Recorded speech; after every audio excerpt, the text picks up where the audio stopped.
அனைவருக்கும் வணக்கம். இந்த பதிவில் நாம் எதை பற்றி பார்க்க போகிறோன்னு தெரிஞ்சுக்கிறதுக்கு முன்னாடி மறக்காமல் நம்ம சேனலை சப்ஸ்கிரைப் பண்ணிக்கோங்க. பக்கத்தில் இருக்கிற பெல் பட்டனையும் கிளிக் பண்ணிவிட்டு ஆளுங்கிற ஆப்ஷன் கொடுத்துட்டிங்கன்னா நான் போடுற வீடியோக்கள் எல்லாமே மிஸ் ஆகாமல் நோட்டிஃபிகேஷனில் வந்துடும். இந்த பதிவு மிக மிக முக்கியமான பதிவு, அனைவரும் தெரிந்து கொள்ள வேண்டிய ஒரு பதிவு அப்படின்னே சொல்லலாம்.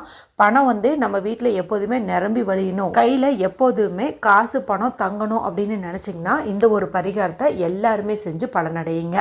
சரி, அது என்ன அப்படின்னு பார்த்துடலாம். இன்று பிப்ரவரி மாதத்தின் முதல் தேதி, தை மாதத்தின் 18ஆம் தேதி, நிறைஞ்ச ஞாயிற்றுக்கிழமை. இந்த நாளில் நமக்கு தைப்பூச விழாவானது அமைஞ்சிருக்குது. இந்த தைப்பூச நாளில் நம்ம முருகப்பெருமானுக்காக விரதம் இருந்து வழிபாடு செஞ்சாலும், விரதம் இருக்காமல் வழிபாடு செஞ்சாலுமே நமக்கு நல்ல பலன்கள் அப்படிங்கிறது நிச்சயம். அதுவும் சாதாரணமான நாளில் நம்ம செய்யக்கூடிய பரிகாரத்துக்கு ரிசல்ட்டுங்கிறது முன்ன பின்ன ஆனாலும், அமாவாசை மற்றும் பௌர்ணமி போன்ற பிரபஞ்ச சக்தி அதிகமாக இருக்கக்கூடிய நாளில் செய்யும்போது பலன் நிச்சயம் அப்படின்னே சொல்லலாம். அதன்படி பார்க்கும்போது இன்றைக்கி நமக்கு பௌர்ணமி திதி அமைஞ்சிருக்குது. அதுவும் தை பௌர்ணமி ரொம்ப விசேஷம் வாய்ந்தது அப்படின்னே சொல்லலாம். ஏற்கனவே இந்த நாளில் செய்ய வேண்டிய பரிகாரங்கள்னு தனியாக நம்ம சேனலில் ஒரு பிளேலிஸ்ட்டே இருக்குது. இப்போவும் டைம் இருக்குது. ஏன்னா இந்த நாள் முழுவதுமே பார்த்திங்கன்னா நமக்கு இந்த பூச நட்சத்திரமும் பௌர்ணமி திதியும் இணைஞ்சே தான் இருக்குது. அதனால் பார்த்துட்டு 1-2வது உங்களால் என்ன முடியுமோ அதை நீங்கள் செஞ்சு பலனடையுங்க. அதில் முக்கியமான 3 பரிகாரங்கள்னு பார்க்கும்போது, ஒரு வெற்றிலையும் 6 மிளகையும் வச்சு சொல்லியிருப்பேன். அது நம்மளுடைய விருப்பங்கள் எல்லாத்தையுமே நிறைவேற்றி தந்துடும். இன்னொன்று பார்த்திங்கன்னா கற்பூரவள்ளி இலை பரிகாரம். அது மாதத்தின் முதல் தேதி அன்னைக்கு செய்யும்போது மாதம் முழுக்க நமக்கு 24 மணி நேரமும் ஏதாவது ஒரு வகையிலேருந்து பணம் வந்துக்கிட்டே இருக்கும் அப்படின்னே சொல்லலாம். அடுத்து ஒரு முக்கியமான பரிகாரம் என்ன அப்படின்னு பார்த்திங்கன்னா, இன்று நம்ம வீட்டு பூஜை அறையில் ஏற்றக்கூடிய தீப முறை குறித்து தான். மேலும் நீங்கள் பூஜை அறைக்கு இன்றைக்கி செல்ல முடியாத வாய்ப்பு இருக்குது அப்படிங்கும்போது குளிக்கும் தண்ணீர் பரிகாரம்ன்ட்டு ஒரு வீடியோ போட்டிருப்பேன். அதுலேயே நிலைவாசலில் ஏற்றக்கூடிய தீப முறை குறித்து சொல்லியிருப்பேன். நீங்கள் பூஜை அறையில் தீபம் ஏற்ற முடியலங்கும்போது அந்த நிலைவாசல் தீபத்தை ஏற்றி வச்சிங்கனாவே உங்களுக்கு முழு பலனும் கிடைக்கும். இப்போ நான் சொன்னதில் 4 வீடியோ உங்களுக்கு எண்டு ஸ்க்ரீனில் வரும். வீடியோவும் பார்க்கணுன்னு நம்ம சேனல் லோகோ கிளிக் பண்ணிட்டு வீடியோஸுங்கிற ஆப்ஷனுக்குள்ளே போயிருங்க. எல்லாமே உங்களுக்கு வரும். ஏதாவது ஒன்று நீங்கள் செய்யுங்க. சரி, இந்த பரிகாரமானது நம்ம செய்யறதுக்கு உகந்த நேரம் என்ன அப்படின்னு பார்த்திங்கன்னா, 6 மணிக்கு மேலே எந்த நேரத்தில் வேணாலும் செய்யலாம். இரவு தூங்குறதுக்குள்ளே எப்போ வேணால் செய்யலாம். மேலும் இதுக்கு எந்த ஒரு ரூல்ஸ் அண்ட் ரெஸ்ட்ரிக்ஷன்ஸுமே கிடையாது. ஆண்கள் பெண்கள் யார் வேணுமானாலும் செய்யலாம். பீரியட்ஸ் டைம்லேயும் செய்யலாம், பிறப்பிறப்பு தீட்டு இருந்தாலும் செய்யலாம், அசைவம் சாப்பிட்ருந்தீங்க அப்படின்னாலும் தாராளமாக செய்யலாம்.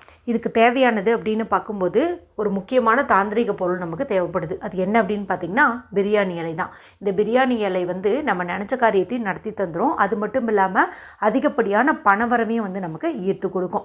இது சின்ன சைஸில் இருந்தாலும் சரி, ஓரளவுக்கு டேமேஜ் கம்மியாக இருக்கிற மாதிரி பார்த்து நீங்கள் எடுத்துக்கோங்க. அடுத்ததாக பணம் தான் பணத்தை ஈர்க்கும் அப்படிங்கிறதுனால ஏதாவது ஒரு சில்லறை காசு நம்ம பயன்படுத்தணும். ₹1, ₹2, ₹5 எது வேணால் எடுத்துக்கலாம்.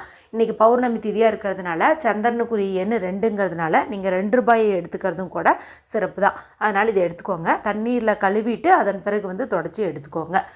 எழுதுவதற்கு ப்ளூ கலரில், க்ரீன் கலரில், ரெட் கலரில் இங்க் வர மாதிரி பேனா, ஸ்கெட்ச் பென்சில் நீங்கள் பயன்படுத்திக்கோங்க.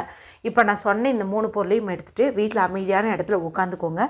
யாரு கூடவும் பேசாதீங்க, டிவி பார்க்காதீங்க, மொபைல் பார்க்காதீங்க. மனசை நல்லா ரிலாக்ஸ் பண்ணிக்கோங்க. நல்லா டீப் ப்ரீத் எடுத்துக்கோங்க. அதன் பிறகு கிழக்கு திசை, ஈஸ்ட் ஃபேஸிங் பார்த்த மாதிரி உட்காந்துக்கோங்க. ஏன்னா இந்த திசையில் தான் சந்திரனானது நல்லா பிரகாசமாக இன்றைக்கி உதயமாகும். இங்கே கிழக்கு பக்கம் பார்த்த மாதிரி உட்காந்துட்டு நல்லா 2 உள்ளங்கையும் தேய்ச்சி அந்த சூட்டை உச்சந்தலையிலையும் கண்களையும் ஒத்தி எடுத்துக்கோங்க. அதன் பிறகு நீங்கள் எடுத்து வச்ச இந்த பிரியாணி இலையில் நான் சொல்லக்கூடிய பவர்ஃபுல்லான இந்த நம்பரை நீங்கள் எழுதிக்கோங்க. இது பார்த்திங்கன்னா உங்களுக்கு அடிக்கடி ஏதாவது ஒரு வகையில் பணவரவை அப்படி கொடுத்துக்கிட்டே இருக்கும் அப்படின்னே சொல்லலாம். நீங்கள் எதிர்பார்த்த பணம், எதிர்பார்க்காத பணம் ஏதோ ஒரு வகையில் உங்களுக்கு வந்துக்கிட்டே இருக்கும் அப்படின்னே சொல்லலாம். சரி, அது என்ன நம்பர் அப்படின்னு பார்த்தீங்கன்னா 234451 234451. இதுதான் அந்த நம்பர். இதை நீங்கள் எழுதிக்கோங்க. இதை நான் எப்படி சொன்னனோ அதே மாதிரி தனித்தனியாக நீங்கள் சொல்லவும் செய்யுங்க. அடுத்தது இந்த ₹2 காசு இருக்குது இல்லையா, இதில் முடிவில்லாத பணவரவு தரக்கூடிய இன்ஃபினிட்டி சிம்பிளை நீங்கள் போட்டுக்கோங்க. இப்போது இந்த இலையும் இந்த காசையும் உங்களுடைய இடது கையில் வச்சுக்கோங்க, லெஃப்ட் ஹேண்டில் வச்சுக்கோங்க.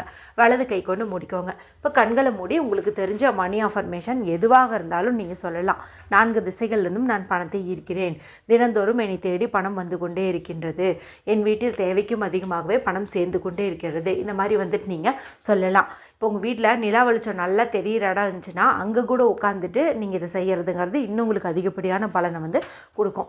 இப்படியெல்லாம் சொல்லி முடித்த பிறகு உங்கள்கிட்ட நிறைய பணம் இருக்கிற மாதிரி இமேஜினேஷனும் பண்ணுங்கள். அதன் பிறகு இந்த பிரியாணியில் இந்த காசு இது ரெண்டையும் எடுத்துகிட்டு போயிட்டு உங்கள் வீட்டில் அரிசி போட்டு வச்சுருக்கக்கூடிய பாத்திரம் இருக்குது இல்லையா, அதில் நல்லா ஆழமாக தோண்டி இந்த இலையும் இந்த காசையும் வந்துட்டு வச்சுருங்க.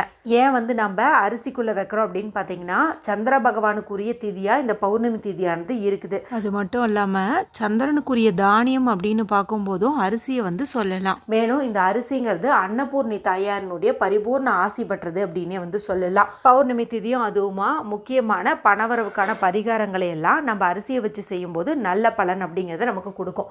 அதனால தான் இந்த பிரியாணி இலையும் இந்த காசையும் நம்ம அரிசி போட்டு வச்சுக்கக்கூடிய டப்பாவில் புதைச்சி வைக்கிறோம்.